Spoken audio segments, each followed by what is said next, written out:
afternoon po mga kababayan, ma'am sir. This is Jam, the Filipino channel ng inyong pong lingkod. So today is December 4, 2025 at tayo ngayon ay papunta dyan sa Ridgewood Tower. Ang layo ng pick up. Dyan sa CP Garcia Avenue, Tembo, Taguig. At dadalhin po natin sa may The Finance Center sa 25th Street, corner yan ng 9th Avenue, BGC, Port Bonifacio, Taguig. Okay, so magbabalik po tayo mamaya unti. Pag nakuha na po natin sila, disclaimer lang po. Ang content po natin ay kalsada at hindi ang passenger. Kaya naman, saka naman po na may marinig kayo.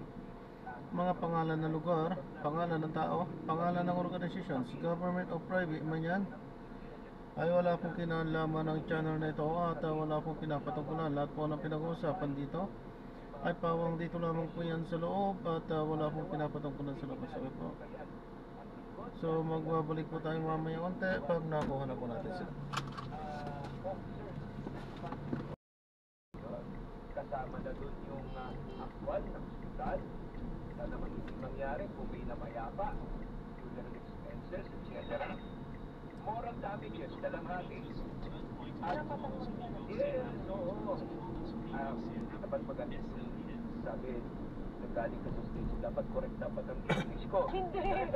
So, yes, exemplary damages. Okay. Meaning, may damages pa just to serve as an example for the public good. And to deter others from doing any such wrongdoings in the future. Ang hirap pa mag-venture sa ganitong business kasi ang dami mong kailangang ma-meet na expectations. Yes. At mga pangangailangan ng consumers. And you said right to safety, right to information, right to be heard, right to choose. And then meron pa ba? Yes. Yung binanggit ko na rin kanina ay yung right to a relief or redress. Halimbawa, yung mga sa anti-lemon law, diba? Minsan yung mga hindi pa nagumagana, pinindot mo, wala na, no? Yan, ganyan. You're entitled to be replaced. Okay. Yung product yun. Okay. Or refund ba yan? O, ano po ba yun? Either or ba yun? Either or. So, refund is, what do you call this? Yung amount, no? Yan ang minsan pag nagre-refund, binabawasan. Oo, minsan kasi Well, nagamit mo na? Oo, yung mga ganyan. Oo, yun, no? So, maraming instances yan. In fact, kung mag-law reform tayo, or pati sa practice, if you go the next day to the United States, di ba? Doon bibili ka kalimbawa ng isang product, false apparel, nasa California ka, napapunta ka sa Las Vegas, hindi mo nagustuhan ng mga 10 araw, pwede mo ibalik eh. No questions asked. Yes, pati gadgets eh. Oh, yes, because yung kailangan the consumer is or win. Diba? Okay. Next, right to consumer education. Itong ginagawa mo, Liza, sa show natin dito ngayon. Yan. Dapat ma-edu, ika nga, may karapatan, no? And then, right to healthy environment, and then right to yung kumbaga fulfillment of their basic needs. But at the same time, dadagdag ko dyan is meron tayo, our people have a right to be protected, as I said, yung safe products, overprice, and overpricing also. Yun. Yan. Buti na lang nabanggit niyo po yan, Attorney Tondo, kasi ano po alam naman po natin, sisipa ka, kasasabi ko lang kanina, a wish for Christmas, sisipa ang preso. So, let's Ang Flemex 40 Legusti Capsule ay mabibili sa pangunahing kusina o drugstore na malapit sa inyo. Cross-sponsors in your order! Mga kapamilya, ito na! Magkita na tayo para sa pinakamalaking Christmas party ng CCMM ngayong 2025. Sa December 5, Biyernes, pumunta sa Ayala Mall City, Marcos Highway, Barangay Amang Rodriguez, Pasig City, para sa CCMM. Kapamilya. Naghang na naman ito ng Papasok simula alas 8 ng umaga. At pagpatak ng alas 5 ng hapon, makikibanding na ang ating mga DCMM anchor at reporter. Sumali sa interactive games at makakatanggap ng mga regalo mula sa DCMM Match Patrol sa Istreta at DCMM FM Teleradyo.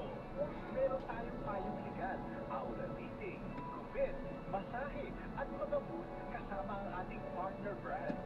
O, akit ka na ng pamaskong handog natin, kapamilya!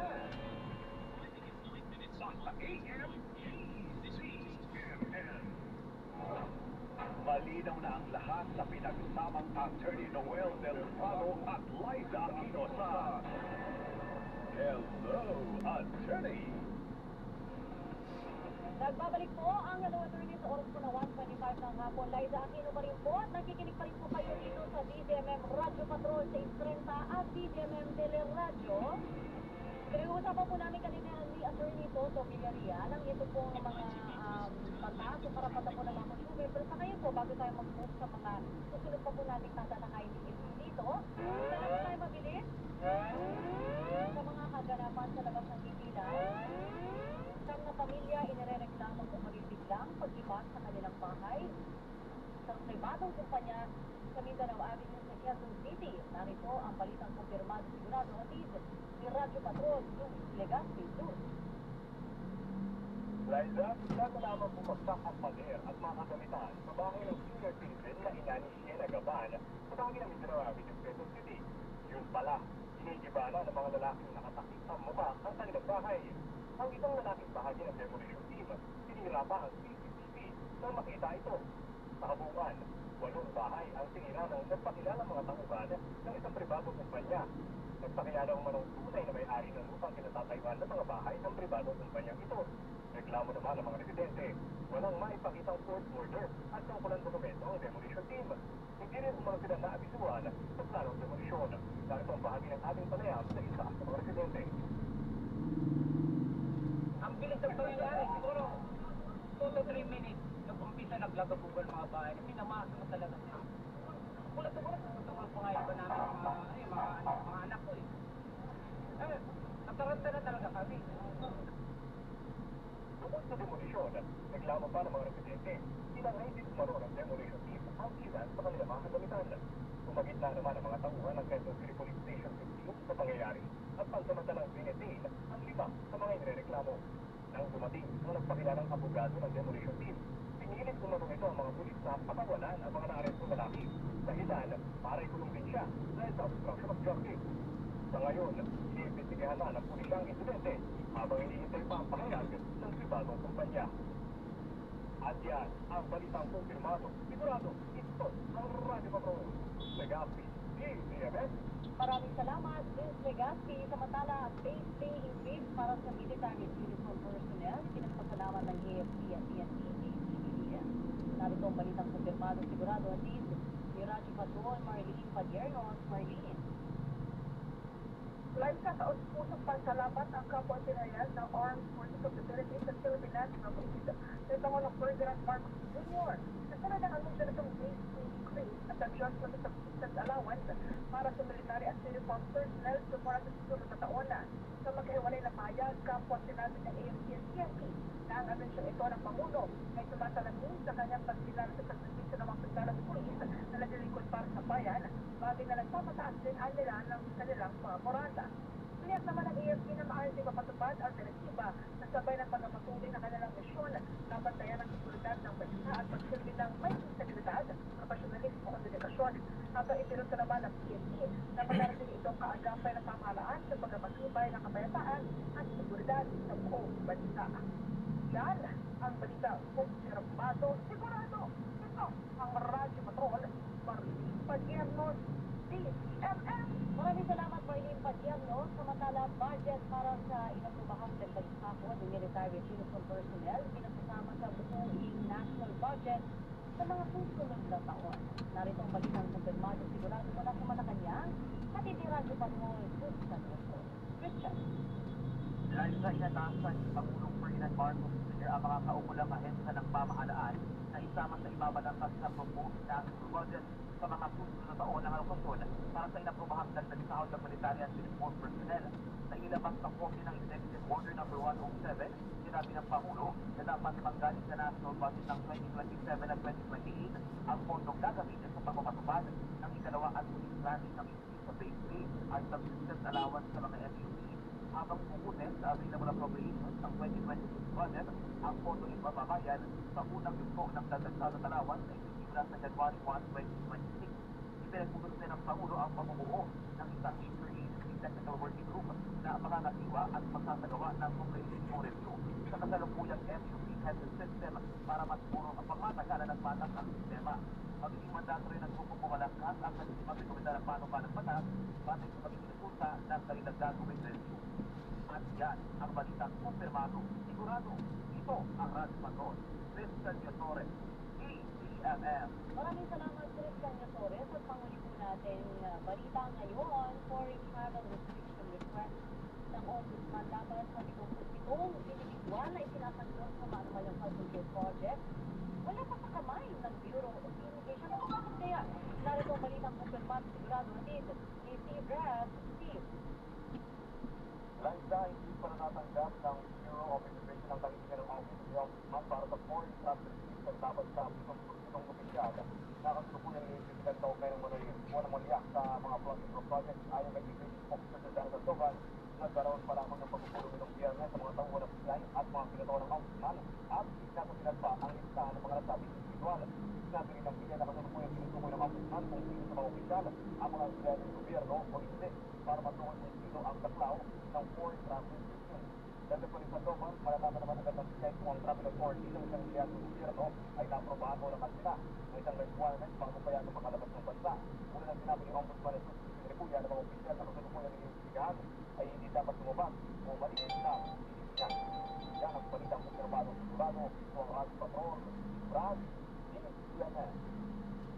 Maraming salamat, Steve Rath, at sa ating po mga Radyo Patrol reporter. Basta may nangyari, nakareport agad sa DCMS.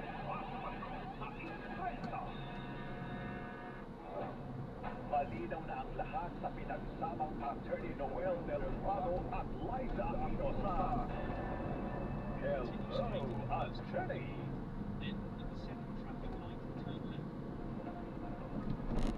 Nagbabalik po ang Hello Attorney Liza Aquino pa rin po at your service mga kapamilya at kasama pa rin po of course si Attorney Toto Villarreal. Ang ating pinag-uusapan kanina ay karapatan po ng ating mga consumers. We now move to our second question po dito. Okay, kung nalaman po natin mga kapamilya na meron pong lalabas dito po sa listahan ng mga karapatan po natin bilang consumer, sa pwedeng magkakapan ng reklamo. Well, ang unang na at kumbaga first recourse na agency of first recourse tinatawag natin ay ang Department of Trade and Industry Okay, DTI. at meron silang tinatawag natin Bureau of Consumer Protection. Okay. So, ano po ito?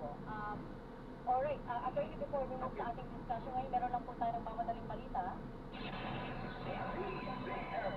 Radyo Patrol. Alamin natin ang balita ng ating Nico Bagstig. Nico. Liza, dumating na nga dito sa headquarters ng Independent Commission for Infrastructure sa Taguig, Quezon City. Si Ilocos of Representative at First Son, Sandro Marcos, hindi na nagpaula ng panayam si Sandro nung dumating sa dito sa headquarters ng ICI, pero bago siya pumasok doon sa mismong hearing room, sinabi niya na hindi siya nabigyan ng imbitasyon ng ICI, pero bukas at bukal sa loob, siya nag-initiate na humarap dito sa hearing ng ICI tunay nga ng mga anomalyang infrastructure project ng pamahalaan. Bagamat hindi nagpa-ulang na interview nung sa pumasok doon sa hearing room, sinabi naman niya, no, sabi niya, you have my word, sabi niya sa hearing, you have my word at magpapa-interview sa pagkatapos ng hearing. Hindi pa rin namin matiyak kung executive session pa ito o mailalive stream, pero mamaya-maya antabayanan lamang yung ating, kung magkakaroon ng live, antabayanan lamang yung live stream na yun dito sa DCMS Teleradyo. Yan ang balitang kumpirmado, sigurado.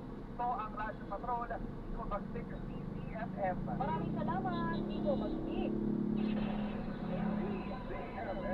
Radyo Patrol. Mga kapamilya, tutok lang kayo dito sa DCFM. Maya-maya po kapag po magpapatuloy na itong ICI hearing kung saan nag-doon na nga po si Representative Sandro Marcos. Di ba siyang partner? Yung pag meron tayong mga violation na nakikita, Opo. ang dapat prompt tayo, no? Una nating recourse yun, ipuntahan natin ang website ng agency concern, no? Kasi may mga forms na pwedeng available, you can even email, etc., no? Pero, ang importante, kahit na administrative na mga proseso yan, kailangan may ebidensya pa rin tayo. Ang tawag dyan ay substantial evidence na, kumbaga kung mabasa ko yan, kung nga naman. So, halimbawa, overpricing. So, what's the best evidence of overpricing? Bakit surat mo yung produkto? Tanong pagso? Tax, halimbawa, tax, diba? And then, you compare it dun sa listahan ng DTI na pinapublish niya ng SRP. Yes, alam ko daily yun, nagpapaano sila eh. Oh, correct, Lalabas correct. sila. Oo. Ngayon, ito yung medyo malupit kasi yung iba, ang ideal talaga is bumili ka kahit papaano. Oo, yan ang ideal, di ba? Kasi yung nakalutang lang dyan, fight lang, pero how were you really prejudiced? Yung parted with money. So, Okay. resibo. Okay, official receipt. Oo, yan. Receipt, no? Ganun rin dun sa, halimbawa, ay kumbaga, yung, siguro kayo, pwede mag-video, no? Yung tungkol sa mga defective goods, mga lemon, ganyan. So, kasi ang ano mo, repair, replacement, or refund, Yes no? po. Yung mga ganon. So, kailangan, merong pagpapakita na, kumbaga, yung, ano yung diferensya. E paano po, attorney, sorry to cut you, kung nagpapalingki, Oo. siyempre nakita nila, hindi nila napansin, binayaran na nila, nauwi ka ng bahay, hindi mo nakita. Wala namang mga resibo yun, di ba? Yan. So, pag ganyan, ang mangyayari niyan is parang may affidavit na dapat or at least in narration. Diba? Narration. Kasi may form naman yan na pwede mong sundan. May template tayo. No? Ang halimbawa, yung importante dapat ma-identify mo. Halimbawa, palengke. Oo. Yung pasilyo. O balikan mo. Ganyan. No? Oo, tapos i-explain mo. Yan, oo. Kaya lang, always yan challenge. Hindi ang gobyerno kung walang group at may nagre-reklamo. So, kailangan talaga may ganun. Ito po. Kailangan may civic participation Dito, tayo. ingat po, God bless po. Kumbaga, kung tayo may see it through natin. Okay. Yun. Kasi minsan, ang kalalag is shape campaign. Oo. Sa FB, ganyan. Ito po, baka may iwan. Ito po. Remember na Ayan, so na-drop na natin sila. So maraming salamat po sa panonood. Hanggang sa muli, ingat. God bless. Paalam po muna. Pansamantala at tayo ay gagawa ng ibang video sa ating susunod na mission. Paalam po. Oo. Oo, Daan natin sa tamang proseso. Attorney, meron po tayong live na rin Yes, dito. Si Wilson, nakapagpulang po namin katanungan po para sa inyo. Magandang hapon po, Liza. Sino po ang Attorney Toto? Ano po yung katanungan? Ma'am, tatanong ko lang po kay Atty. Toto kasi nakabili akong lupa. Ito po ang nakuha ko.